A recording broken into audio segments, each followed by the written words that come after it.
bisa kumpul di Bantaran tadi kemarin. Yang dikenal ini apa? Pasar Nyemak-Nyemak. Pasar Nyemak-Nyemak di sini. Nah, di sini kita sengaja pengen diskusi, ya ngobrol lah tentang apa saja. Dan di sini sudah hadir antaranya dari anggota DPRD Provinsi Jateng, Bapak Dr. Haji Marutoyo. Kemudian ada tokoh kita Mas Rizal Rimba, ya, beliau ini adalah sutradara dan produser dari film Butik yang kemarin viral ya di Brebes dan sekitarnya. Sebelahnya lagi ada kita dari aktivis perempuan, Handa Yanurin. Kemudian sebelahnya lagi ada Mas Ujang. Kemudian juga di sini ada teman-teman dari pemain film Butik yang kemarin terlibat dalam pembuatan ini. Nah ini tadi saya sempat ngobrol dengan Mas Rizal bahwa pada kesempatan ini kita ingin apa ya, istilahnya sebagai masyarakat, sebagai warga kita pengen tapi melalui apa ya, digital, istilahnya platform digital. Nah ini kebetulan di sini juga ada beberapa konten kreator kita yang tiap waktu ini aktif untuk membuat konten-konten, dan itu sekarang kita lagi berpikir bahwa bagaimana dengan konten-konten yang kita buat ini bisa memberikan, bisa pemasukan, bisa perbaikan pembangunan, perbaikan kebijakan dan lain-lain yang ada di sini. Jadi mungkin ini kesempatan yang pertama Pak Umar Ritoyo, bagaimana Pak Umar selaku anggota DPRD Provinsi Jateng yang kebetulan Pak Umar adalah warga Brebes juga, melihat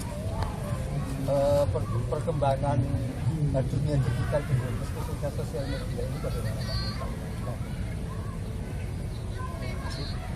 Assalamualaikum warahmatullahi wabarakatuh. Saya Green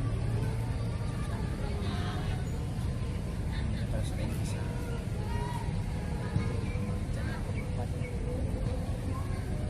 bahwa seperti dan sebenarnya kalau kita melihat dari pengguna internet, terutama kalau yang Facebook ini kelihatannya sudah meningkat sangat signifikan. Jadi ini adalah peluang dari warga masyarakat dimana kemajuan Brebes, karena kita tahu Brebes ini termasuk kabupaten termiskin di Jawa Tengah, kemudian stuntingnya juga termasuk yang tertinggi, angka kematian ibu dan bayinya juga tertinggi. Nah ini mungkin dengan nanti ke depan ada konten-konten pendek dan bisa sosialisasi bisa meningkatkan kesadaran masyarakat Brebes ke depannya. Nah, ini kan jadi platform digital yang besar kita memang sementara ini lebih banyak digunakan oleh masyarakat.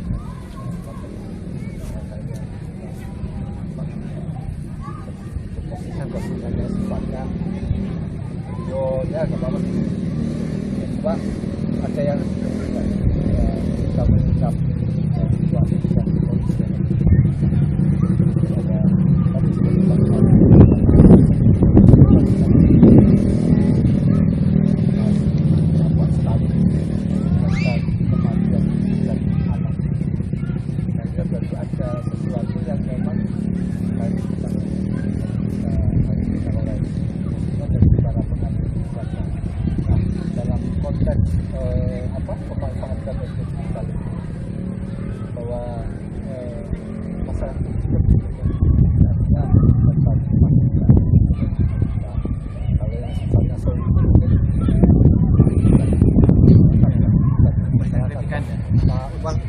ada solusi bukan juga masyarakat, tapi tugas beliau ini yang memang digaji untuk itu. Ini gimana Pak?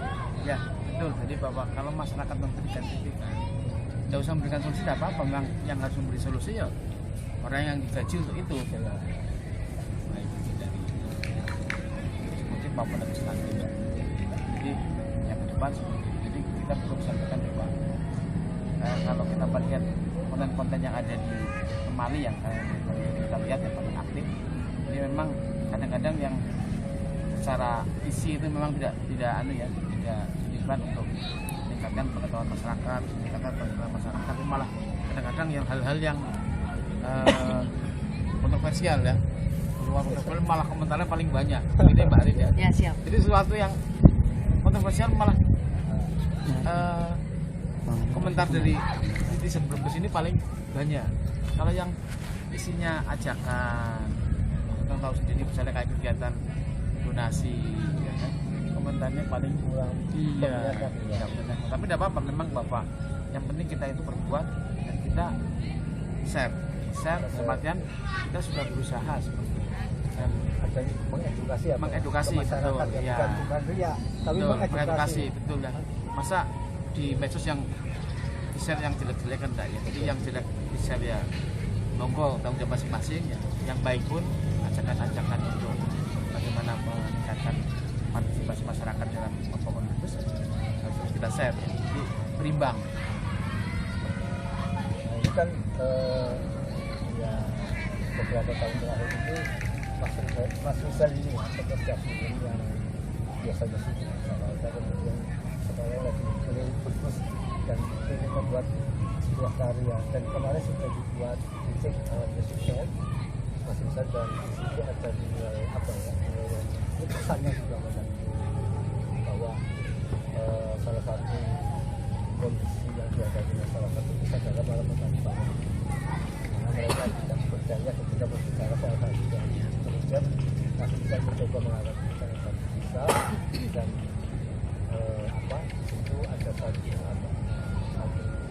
karakter atau anak muda yang kemudian punya inovasi, melakukan satu terobosan membuat online ya. jualan online. Kita ada pesan moral yang disampaikan yang luar biasa kepada masyarakat. Ini mungkin bisa Mas Rizal bisa menjelaskan sejauh mana Mas kita harus memanfaatkan yang bagi film atau yang lainnya untuk memberikan satu kontribusi dari masyarakat atau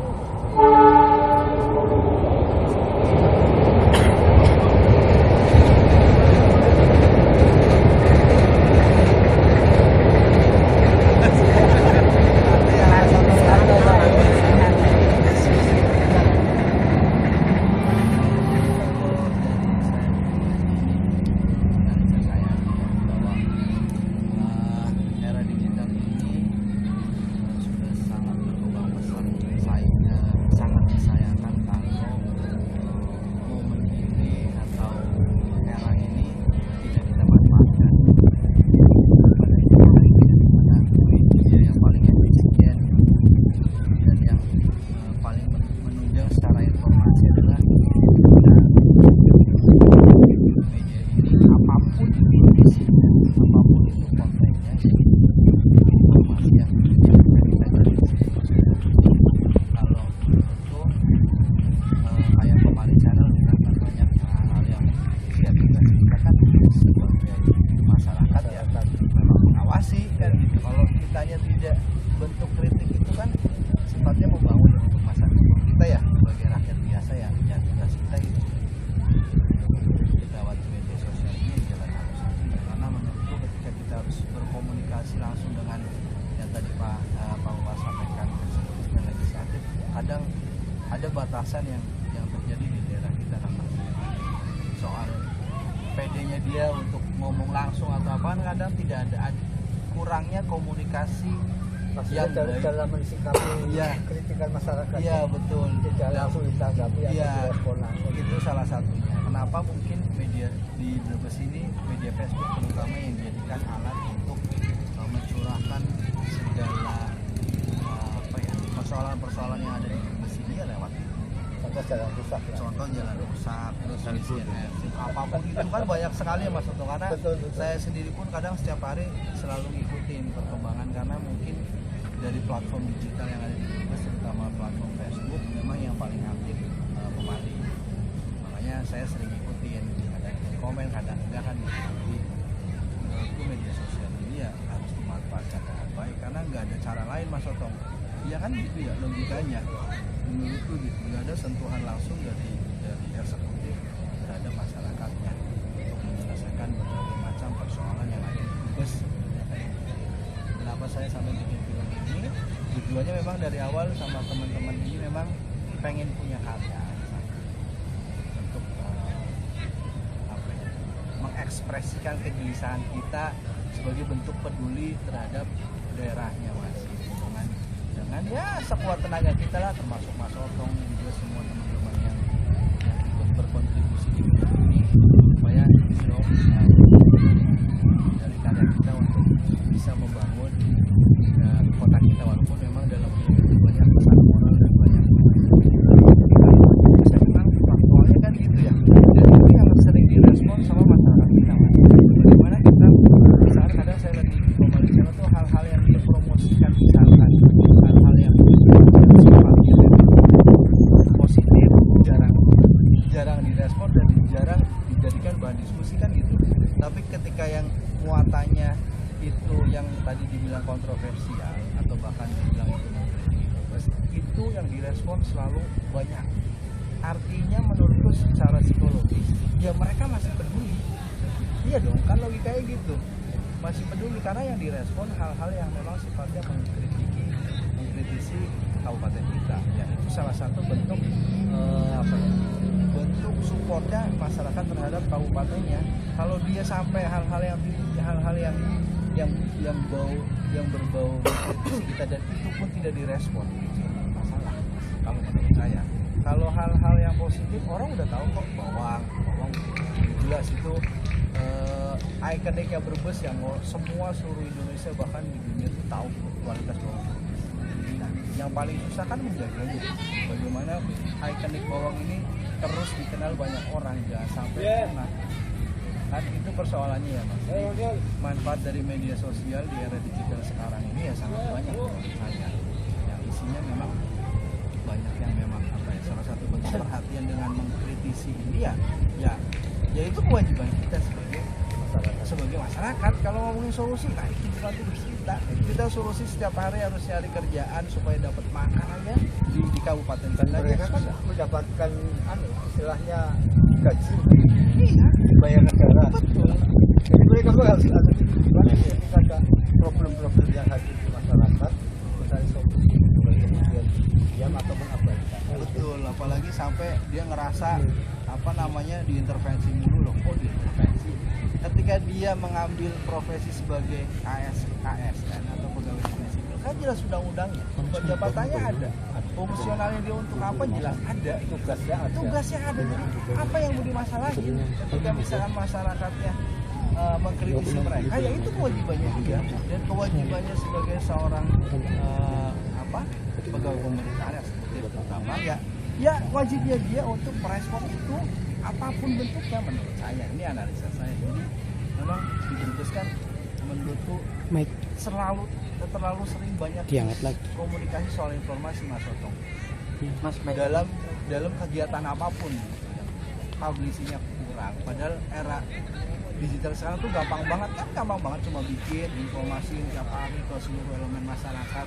Apalagi misalkan bikin kegiatan itu bisa didiskusikan secara terbuka, ajak semua elemen masyarakat untuk membuat satu kegiatan misalkan. Itu kan salah satu bentuk membuka ruang untuk anak-anak muda dan masyarakat yang tidak tahu menahu soal apapun yang dilakukan oleh eksekutif di Brebes, supaya mereka juga tahu. Jadi nggak ada miskomunikasi menurutku gitu Mas. Jadi media ini tuh sayang banget kalau tidak dimanfaatkan dengan baik di era digital ini. Oke, selanjutnya ke Mbak Rin ini salah satu kaum perempuan yang Mbak Rin ini kebetulan aktivis di dunia nyata dan aktivis di media sosial dan dua-duanya aktif. Saya lihat juga sering posting bahkan mengkritisi apapun itu.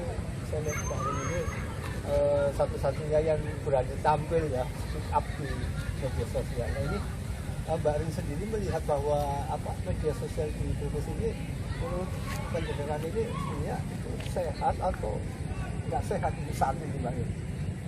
Ya, terima kasih karena tadi tadi sebagian besar sudah terwakili oleh Mas Rizal yang saya sampaikan. Cuma kalau menurut saya sih, saya pribadi, media sosial ini justru adalah media yang sangat bagus untuk saat ini, di era digital saat ini. Karena apa yang mungkin tidak bisa masyarakat sampaikan mungkin bisa ditulis lewat media sosial. Nah, ini kan salah satu bentuk dari ungkapan bagaimana kesedihan ataupun apa yang menjadi unek-unek mereka bisa disalurkan meskipun tidak secara langsung kepada pemerintah yang menaungi seperti itu. Artinya kegelisahan yang ada di masyarakat ini tercermin dari apa yang ada di media sosial. Betul, kan sekarang masyarakat sekarang kan berani-berani Mas. Iya. Meskipun pakai akun palsu terkadang. Nah, akun palsu ini terkadang suka bicaranya, kritisnya kadang saya lihat agak ngawur, tapi ada yang benernya juga. Tapi sebagai catatan kita tidak boleh mendiskriminasi hal tersebut. Yang jelas adalah bagaimana kita menyikapi, kita sebagai orang, saya sebagai aktivis, kemudian sebagai pengelola media sosial, ataupun Bapak Umar Utoyo sebagai seorang pemerintahan lah ya. Nah, di sini kan kita perlu tahu bahwa masyarakat itu kan ada yang kadang-kadang hanya jeplak ataupun hanya ngomong, hanya menulis, tapi tidak tahu dasar hukumnya. Ya. Nah, ini Yang kan harus diwaspadai. Nah, sebagai pengelola pegiat sosial ataupun pegiat media sosial, kita tetap harus mengontrol itu agar nanti medianya juga tidak kena imbas. Saya kira hanya seperti itu. Artinya memang kita sebagai pengelola media sosial juga harus mengedukasi masyarakat ya. Betul, Mas. Bagaimana mereka melakukan satu kritik tapi yang tidak melanggar hukum. Betul. Kan, tapi kritik itu tetap baik kan. Nah, ya betul. Terkadang kita saja mengkritik sesuatu yang betul. Kadang para pemangku kebijakan pun menganggap itu adalah suatu ancaman. Nah, bahkan terkadang saya sering mendapatkan teror yang tidak enak. Itu sudah biasa dilakukan oleh orang-orang yang notabene tidak mau diketahui lah siapa identitasnya. Kita tahu lah. Itu yang betul Mas, yang data-datanya betul, kalau yang tidak itu kan susah. Nah, ini harus patut kita waspadai. Jadi bagaimana kita selaku pegiat media sosial, kita sedikit banyak kita mengontrol mereka yang tidak tahu hukum agar tidak terkena imbasnya kepada media yang dipunyai oleh teman-teman, dan aman, safe, dan kemudian kita olah menjadi sebuah edukasi yang enak. Betul. Manfaat. Oke, selanjutnya ke Mas Ujang. Mas Ujang ini juga selama ini dikenal sebagai aktivis ya, aktivis yang sering mengkritisi kebijakan pemerintahan di Kabupaten Brebes. Dan Mas Ujang ini cukup senior lah kalau di bidang aktivis. Makanya kadang juga dari pemerintahan meminta saran atau pendapat dari Mas Ujang secara informal. Nah, ini bagaimana Mas Ujang melihat bahwa kritik masyarakat yang disampaikan kepada pemerintah melalui media sosial saat ini sudah efektif apa belum, Mas Ujang? Terima kasih. Kita sangat beruntung. Kita kalau di zaman Orba mungkin baru ada media cetak, yang paling ada suatu bahasa ya. Iya. Betul. Denyutna di masyarakat kurang tertangkap. Kita bersyukur alhamdulillah adanya Facebook di Kabupaten Brebes sangat-sangat, menurut saya sangat efektif.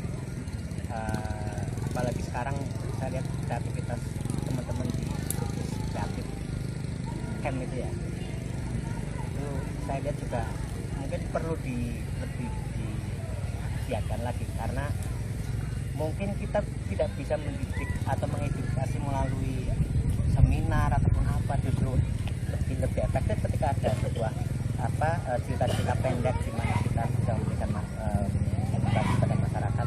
Mungkin yang paling sering saya tekankan bahwa kepedulian masyarakat terhadap anggaran ya, karena ini anggaran kan APBD kan sebetulnya luar biasa 3,sekian. Dan saya juga melihat ketika kita awal tahun kita sudah mencoba untuk melakukan pembedahan, kemudian ternyata alhamdulillah diikuti dengan audiensi, kemudian demo, itu alhamdulillah ada dampak juga sampai Brebes itu melakukan revisi perubahan APBD itu melalui Pergub sampai 4 kali. Pergub nomor 3 Untuk 2023 sebelum berubah perubahan, sudah direvisi 4 kali. Pergub nomor 3, Pergub nomor 6, Pergub nomor 9 sampai Pergub nomor 12 yang isinya merevisi penjabaran terpilih 2023. Artinya bahwa gerakan-gerakan kita sedikit banyak juga alhamdulillah didengar. Kita lihat mungkin penjabat bupati karena beliau mungkin tidak ada tekanan politik ataupun nggak ada tendensi, jadi lebih berani ini. Cuma saya juga masih menyayangkan juga, saya masih menganggap belum maksimal karena saya tetap melihat banyaknya ibaratnya saya diskusi informal dengan beberapa teman-teman di SKPD, mereka juga nggak bisa berbuat banyak juga karena ini juga terkait anggaran itu faktor politik lebih besar, apalagi ini di tahun politik ya Pak Dewan. Betul. Pak Dewan pasti sudah tahu, menyadari hal itu, dan kita juga nggak bisa berbuat banyak juga masyarakat karena ini mekanismenya sudah disepakati sebagai sebuah konstitusi. Yang jadi pertanyaan adalah masyarakatnya sadar atau enggak sih sebetulnya bahwa mereka itu hidup dalam lingkaran setan, bahwa mereka pun ketika suaranya dibeli, ya mereka juga nggak boleh protes ketika para dewan ataupun mereka suaranya nggak didengar karena suara mereka juga dibeli, jangan protes. Logis. Jadi kita kembali pada bahwa semua ada sebab akibat. Kita nggak bisa, saya juga nggak bisa bergerak-gerak atas nama masyarakat ataupun rakyat, karena rakyat pun ternyata masih menikmati sistem yang sudah berjalan ini. Saya juga masih melihat ada euforia di kampanye dan sebagainya, artinya mereka masih menikmati, nggak tahu itu menikmatinya seperti apa, saya juga nggak tahu, saya juga kadang-kadang ada nggak berpikir. Cuma ya itu tadi yang perlu kita sadari bahwa ini bukan era penjajahan loh.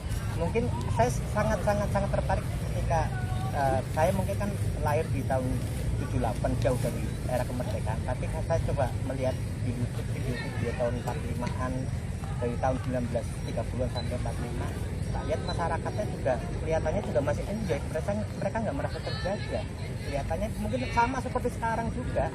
Artinya bahwa memang masyarakat umum itu tidak akan pernah merasakan apa yang sedang terjadi kecuali para pemikir-pemikir besar seperti Bung Karno, Bung Hatta itu mengingatkan mereka bahwa Indonesia sedang dijajah. Bahkan Bung Hatta kan sampai mengatakan paling sulit adalah meyakinkan masyarakat bahwa kita sedang dijajah.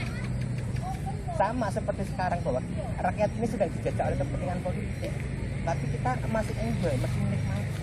Itu aja sih mungkin yang paling di era media sosial ini kita coba sedikit-sedikit melalui seniman-seniman kayak Mas Rizal dan teman-teman yang lain yang ikut di kreatif itu membuat sebuah cerita yang ya menyentil-menyentil dikit, tapi lama-lama kan akhirnya masyarakat tergugah karena tetap punya kesadaran.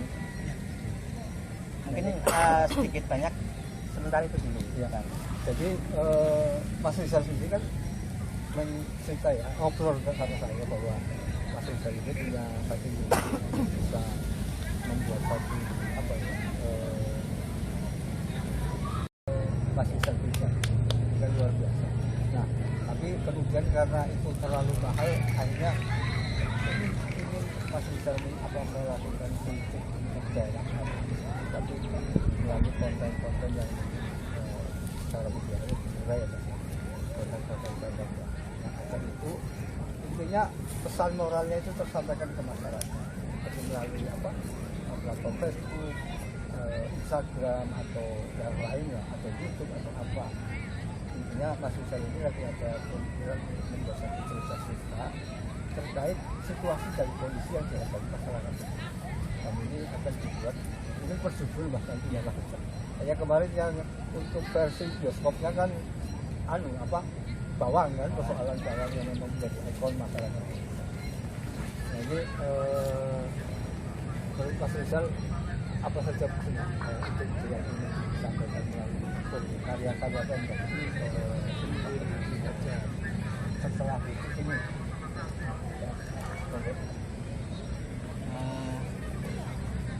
jadi karena ya mungkin teman-teman praktisi juga ya, karena saya bisanya di media itu Mas Ujang. Film itu kan sebenarnya secara luas bisa diekspresikan dalam bentuk apapun secara cerita ya. Jadi memang kenapa saya lebih banyak mengulas tentang keadaan sosial yang ada di masyarakat Brebes yang memang mungkin belum banyak diketahui mungkin ya, dan belum sadar bahwa kita tuh ada di posisi itu. Nah, bagaimana orang mau merubah sesuatu atau mau berkembang kalau dia tidak punya kesadaran akan posisi kasarnya gini, saya orang swasta, saya orang yang kerja aja Mas Toto, yang saya memang kerja di bidang itu secara profesi, yang memang nyari uangnya cuma bisa di Jakarta. Kenapa di sana? Karena dulu saya sampai SMA di Brebes pun, sampai saya lulus SMA, tidak adanya rasa kepercayaan diri untuk berkembang di daerahnya. Karena apa? Karena ya kita dibalik lagi ke mentalitas yang anak muda yang punya inovasi tinggi, dia pengen mengekspresikan ini tapi tidak ada ruang. Bahkan rumah perhatian aja nggak ada. Contoh kecil, nggak usah kita ngomongin lingkungan aja deh. Kan pola pikirnya orang-orang dulu gitu, template, lu mau ngapain? Buang-buang waktu, buang-buang mungkin nggak ada hasilnya. Kan selalu begitu. Itu kenapa pada akhirnya saya survive di Jakarta untuk mencari apa yang saya mau.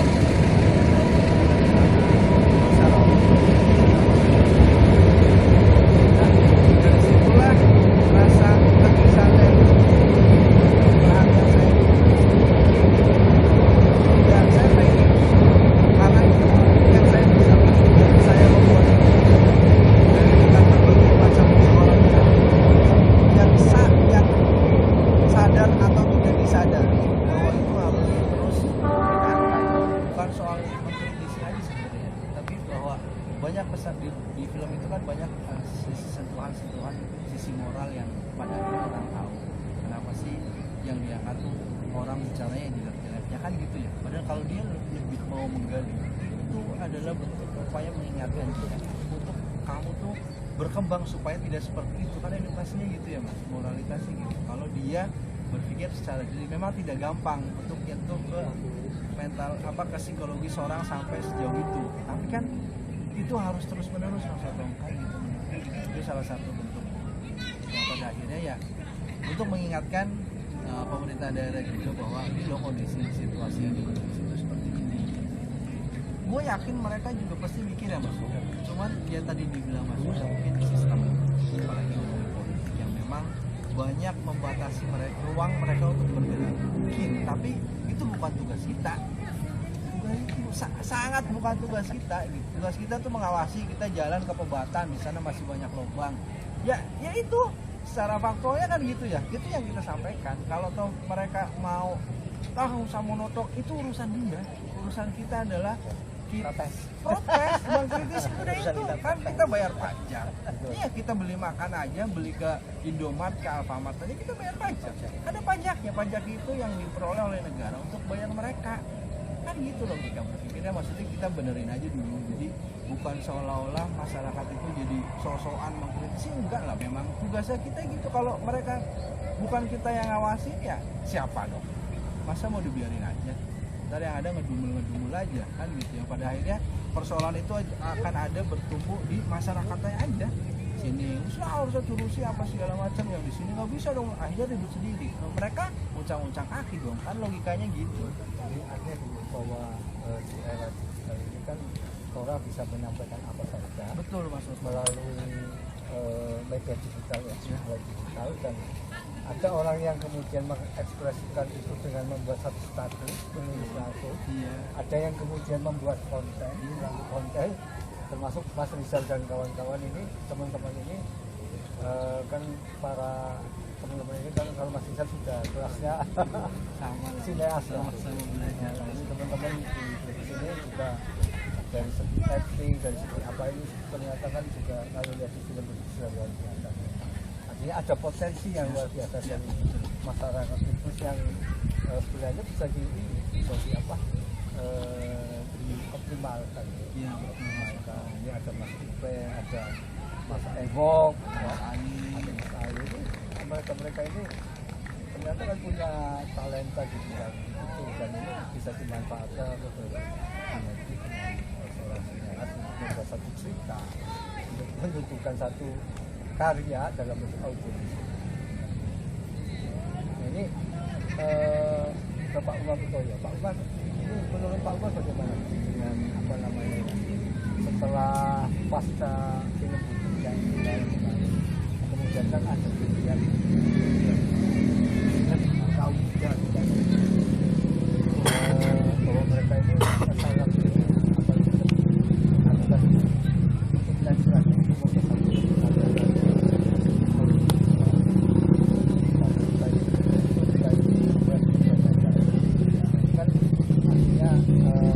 ada kegairahan baru. Jadi Pak Umar selaku wakil rakyat dari pemerintah bagaimana anak-anak kita ini yang saat ini sedang apa tertarik dengan dunia Terima kasih Pak Menteri. Karena saya mengapresiasi dulu Mas Rizal. Besar. Ini rupanya memacu teman-teman dari Brebes untuk konten kreator ya. Kan dan saya lihat memang pemerintah pun mensupport ini. Jadi di kementerian juga ada Kementerian Pariwisata dan Kreatif. Seperti ini. Kalau yang di saya di Dewan itu juga sebenarnya bisa ya aspirasi itu, cuman memang aspirasi itu diberikannya kepada komunitas wisata hukum yang punya terdaftar di dinas terkait, tidak bisa kepada orang berupa kegiatan itu bisa. Jadi saya kira ini memang mungkin waktunya bahwa selain pembangunan fisik juga tentu saja pembangunan kebudayaan masyarakat juga harus itu. Apa artinya kalau apa artinya kalau fisiknya maju tapi masyarakatnya masih miskin terus kan? Salah satu cara meningkatkan kesejahteraan masyarakat itu kan kebudayaan masyarakat salah satu ya seni ini ya. Saya lihat potensinya besar, saya lihat banyak anak-anak muda yang sering membuat film-film pendek, sudah banyak sekali anak-anak bagus ya. Ya. Cuman tadi kelihatannya peran pemerintah masih belum muncul ya, belum muncul kalau ya. Bahkan kemarin sebelum Mas Rizal ternyata pada saat launching film Mudik saja ternyata PJ dan ketuanya nggak datang gitu ya. Sementara malah wali kota Tegal dan sebenarnya malah datang. Itu satu contoh bahwa salah satu bentuk kemudian tidak usah ngomong dana dulu dan malah tidak perhatiannya ketika pertama kali pilihannya tenang karena tadi saya bahwa ternyata undangannya sudah sekitar 1 sampai 2 bulan sebelumnya ya misalnya. Jadi ini satu contoh bahwa apresiasi dulu mana kita bisa memberikan anggaran, apresiasi dulu kan, apresiasi dulu ditingkatkan, kemudian nanti menggunakan pemberian anggaran ke depan untuk memberdayakan masyarakat. Jadi saya kira bahwa anggaran bukan hanya untuk fisik saja, untuk budaya masyarakat juga perlu. Karena kemarin juga sempat di posting Pak Jokowi ya, dan ini ternyata ada di Brebes bahwa anggaran stunting ternyata di Brebes tidak ada intervensi stunting. Ya kan juga kan satu hal yang saya sebenarnya waktu rapat pembentukan tim percepatan perusahaan sudah nyampaikan ini duitnya ada nggak untuk itu, dan katanya ada. Ya, tapi ternyata begitu nggak ada Pak PJ. Waktu pembentukan belum ada Pak PJ masih. Ternyata memang stunting pun kabupaten tidak ada intervensinya. Tidak ada intervensinya. Ya kan nemu ya harus bisa. Iya. Maksudnya salah satu bagian dari wujud kepedulian jadi sekarang penanganannya posisinya di desa. Sekarang di di dana desa. Jadi ya pemerintah kabupaten tidak menyediakan anggaran dia. tangan itu Pak ya. Bukan kata ketika PJ ini masukkan anggaran sudah jadi Mas. Betul.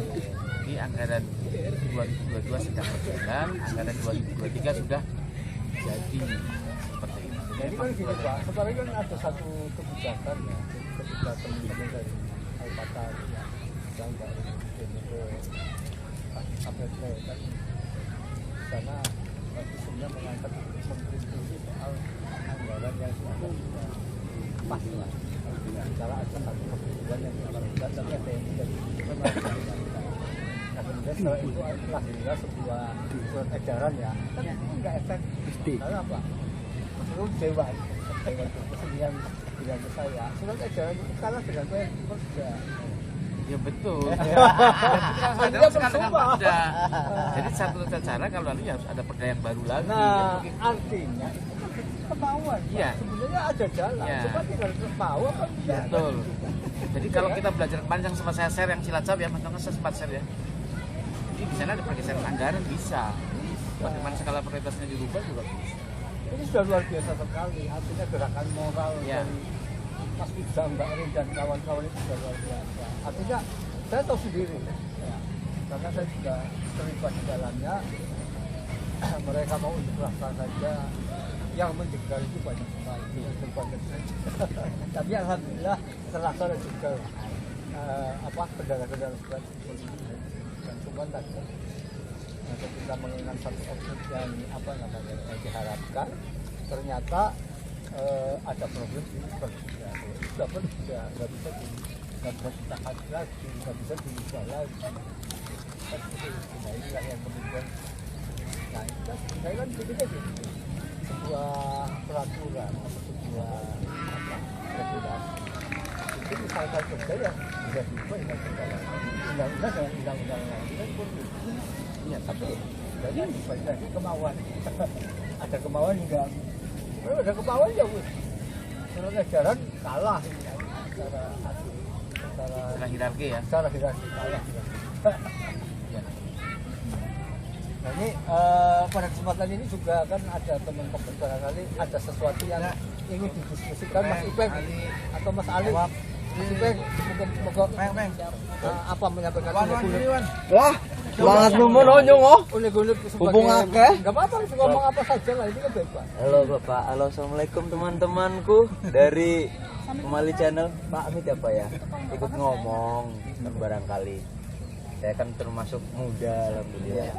Ini barangkali ada sesuatu yang juga mau ditanyakan ke Pak Dewan ya. Mau ada beliau ini di sini, Pak. Ini soal ini apa gitu. Monggo. Ini pertanyaan orang awam sih Pak. Barangkali bisa jawab. Sebenarnya kayak gini.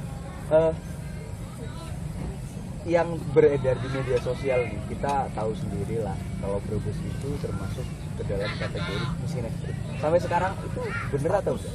Statusnya? Sampai sekarang ini Mas. Wow. Tahu enggak tapi statusnya. Statusnya. Dan menurut Bapak sendiri nih Pak ya, yang dari DPR di provinsi ya, Iya. itu fakta atau tidak Pak? Ini langsung tak tanya nih Pak, sambil jawab aja Mas Otong, itu nggak apa-apa. Oh, lagi makan Pak, apaan Pak? Minum dulu Pak. Santai, soalnya sih mau tak dileng-dileng kayak sepaneng kabeh. Oh, anak banget mana? Sepaneng kabeh bahasane formal kabeh mani. Aduh, kayak runteknya kok. Dadi butuh mahasiswa ya, mahasiswa-mahasiswaanan Mas. Mas Iwan. Ya utuh orang kampus orang cuti. Iya mahasiswa cuti ya. Lah kan duitnya sih ya. Orang di program mau kata anak. Fakta atau tidak Pak menurut Bapak? Fakta. Fakta. Jadi gini, ini sama yang ditanyakan waktu saya sosialisasi bicara desa. Saya ngomong bisa neng terus masuk miskin ekstrim. Saya sampaikan bagaimana jam miskin ekstrim. Orang bayar BPJS mandiri saja nggak mampu bayar setahun, sampai anaknya yang hidrosepalus tidak pernah kontrak selama setahun karena tidak bisa bayar BPJS. Itu kenapa? Karena nggak punya uang. Dan nyampaikan itu nggak bisa kuliah kenapa? Coba kalah karena repot mana ya? Karena tidak punya Nggak uang. punya uang, ya. Wah. Memang Nah, kemarin juga miskin. sama ya. Ada juga pulang ke rumah sakit nggak bisa pulang ya Mbak Erin ya. Nah, orang habis melahirkan operasi nggak bisa pulang. Nah, itu kenapa? Gini Pak, nah kalau saya kan orang awam Ya, ya. dan maksudnya ini memang satu gambaran Bapak yang saya sampaikan Pak juga sama. Jadi kalau orang yang punya uang, orang yang mampu, tidak punya BPJS, masuk rumah sakit, bayar tinggal bayar. Tapi karena nggak punya uang, karena miskin, ini jadi kendala. Jadi ini memang gambarnya masih banyak. Jadi bahwa kebutuhan jamban di Brebes saja sudah masih sangat banyak. Jadi di Brebes ini masih banyak orang yang butuh jamban. Tadi pagi Brebes ini sudah bebas ODF ya. Jadi dianggap ini sudah kebutuhan jamban sudah lumayan bagus. Tapi tadi pagi saya olahraga, saya kaget itu, tongkol ternyata ada kepala orang habis lagi BAB di saluran. Iya, saya kan begini bukan ngarang, itu contoh bahwa memang kalau orang BAB-nya di saluran air berarti di rumah tidak punya pasti. Jadi memang masih tinggi, dan kalau kasus stuntingnya banyak, jadi ya salah satu penyebabnya karena kemiskinan, belum ya Mas Bidang ya. Jadi memang tidak melulu karena kemiskinan, tapi memang terbanyak kasus stunting di anak balita itu karena tidak bisa memberikan kecukupan gizi kepada bunda, kepada ya ibu hamil. Kemudian kalau dia melahirkan tidak bisa cukupi, akhirnya dia jadi ya karena faktor kemiskinan. Jadi memang kasusnya banyak, dan jangan lupa ini rata-rata sekolah juga Brebes masih sekitar 6 tahun, berarti masih SD. Nah, ini satu gambar yang memang sangat konflik. Dan jangan lupa, saya kalau di provinsi Mas Tong, kalau di provinsi rapat ngomongkan kemiskinan ekstrim, langsung mesti ngomong satu rumah. Ya, itu betul. Iya. Identik. Ya. Iya, jadi memang betul. Jadi memang kalau kita bahas kemiskinan, mesti yang ini yang harus langsung ditangani. Berarti bahkan sampai takut itu bahkan jadi ciri khas Brebes Pak, takutnya Pak, bahwa Brebes itu ciri khasnya miskin ekstrim, jalan bodol, apa mana ini Mas, sampah nang endi-endi.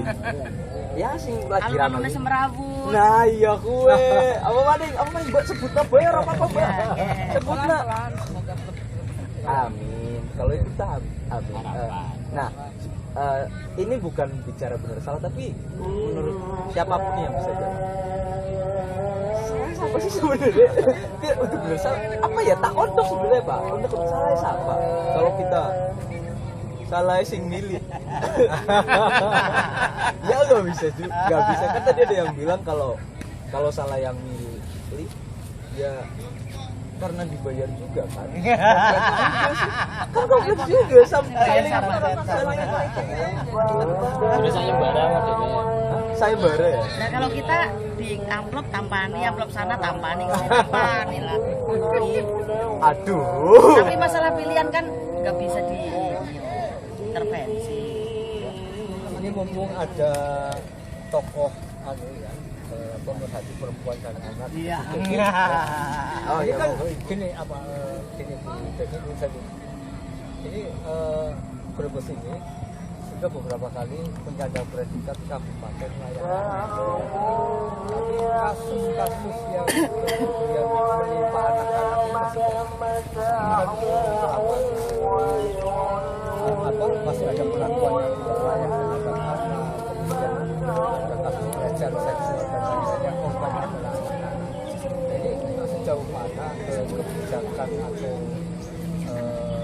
sesuatu yang sudah dilakukan oleh pemerintah Brebes menurut pandangan terhadap perlindungan anak ini sudah bagus apa belum? Saya jawab.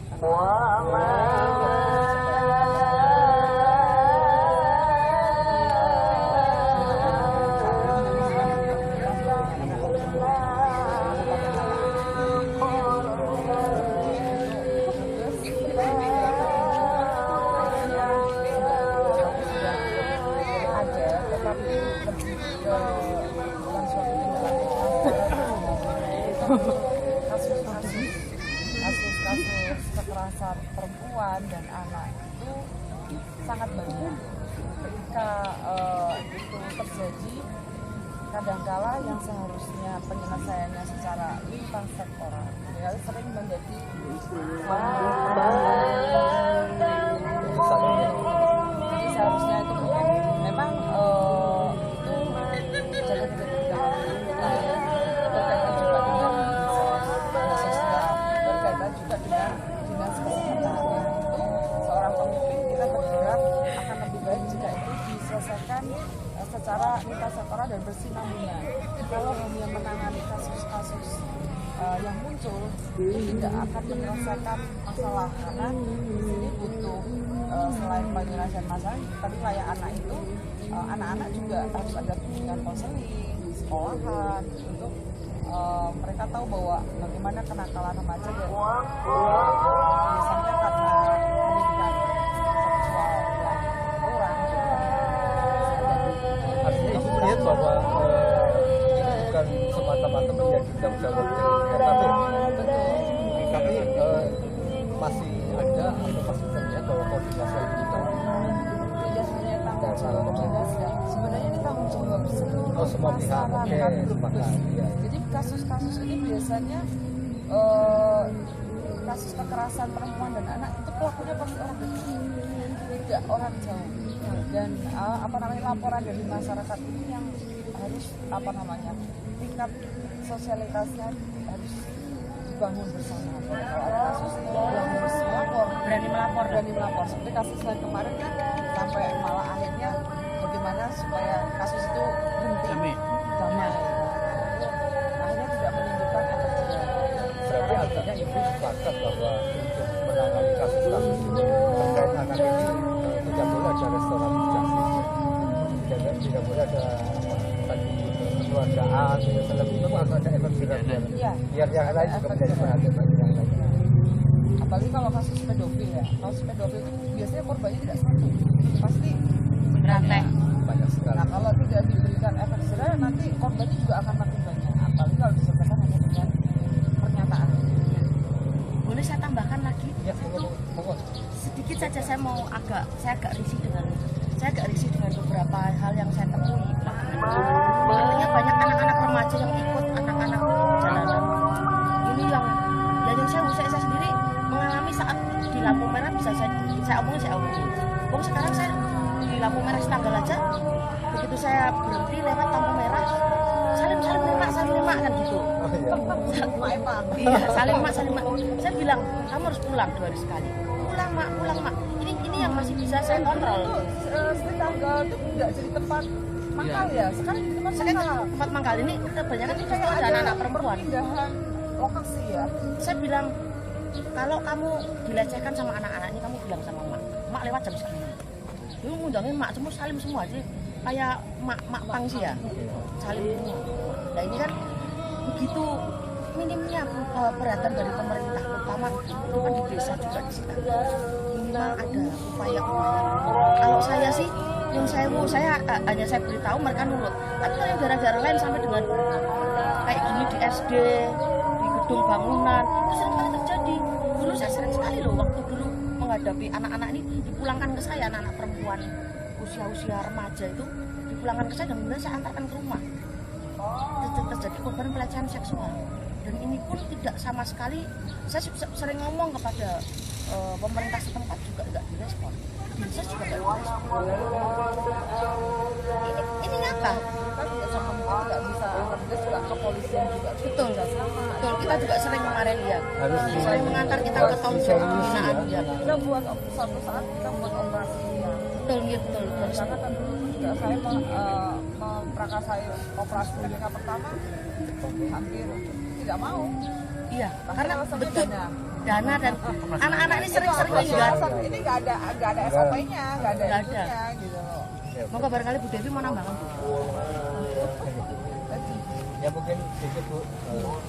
Jadi saya berharap kasus kekerasan ini pasti karena banyak cerita di media sosial dan YouTube atau pendidikan seks itu sangat terbuka sekali, terus mereka ada rasa ingin tahu. Kalau tidak dibekali di sekolah, bahkan saya kemarin juga pengen memprakarsai masuk ke sekolah-sekolah untuk tujuannya paling tidak memberikan pendidikan seks yang benar, efek dan dampaknya. Setelah itu juga saya berharap bisa melakukan operasi ya dengan dinas terkait kepolisian, karena kita kalau hanya saya punya rumah singgah tapi tidak di follow up di jalan itu. Dan sekarang tipe kalau mereka daya pasti ada perempuan. Jadi supaya juga. Pasti ada perempuan dan itu memang dipakai bersama-sama. Yang lakinya pasti yang baru terpilih zakat masuk pasti diberi obat. Oke, ya, terima kasih Bu Devi. Mas Rizal, ternyata persoalan yang ada di sini sangat kompleks.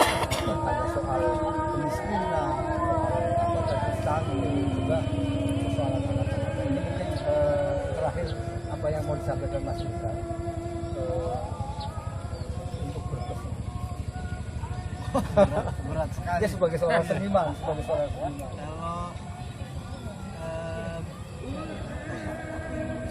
Kalau kalau saya sih SDM ya Mas, SDM kita tuh ya maksudnya itu sangat rendah pasti.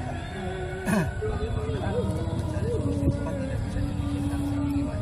Dari satu komunitas satu memang harus semuanya terlibat. Ya semua harus terlibat dan memang menurutku kan jarang banget ada sosialisasi yang secara palingnya sekali itu. Yang paling susah kan memeliharanya Mas, ini yang paling susah.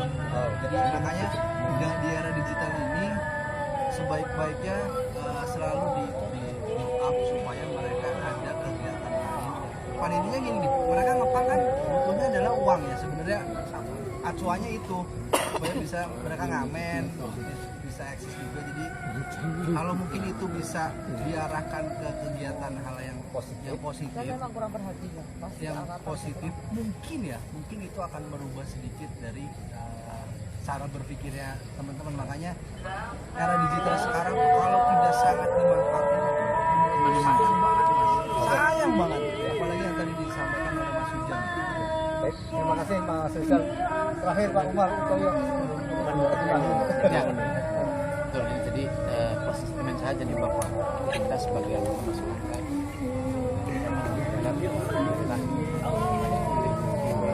memang harus dengan rakyatnya, bukan hanya penggunaan fisik, juga ada pemberdayaan masyarakat. Anak-anak jalanan contohnya ini, kalau mereka dibutuhkan kebutuhannya oleh orang tuanya, mungkin juga nggak kemana-mana, terutama kebutuhan kalau yang ngomong materi ya, kebutuhan kasih sayang. Saya kira itu. Oke, ya para pemirsa Pemali Channel 24 dan tadi tinggal obrolan menarik ya, cuma waktu yang kita tadi, maka pertemuan pada sore hari ini harus kami akhiri. Terima kasih atas perhatian Anda semua.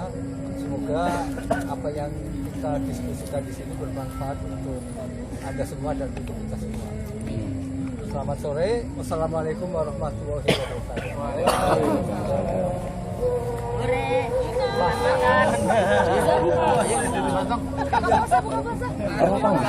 Seru ini guys. Mas enak yakin? Anak Mas Heri berubah. Enggak. Super. Pandai.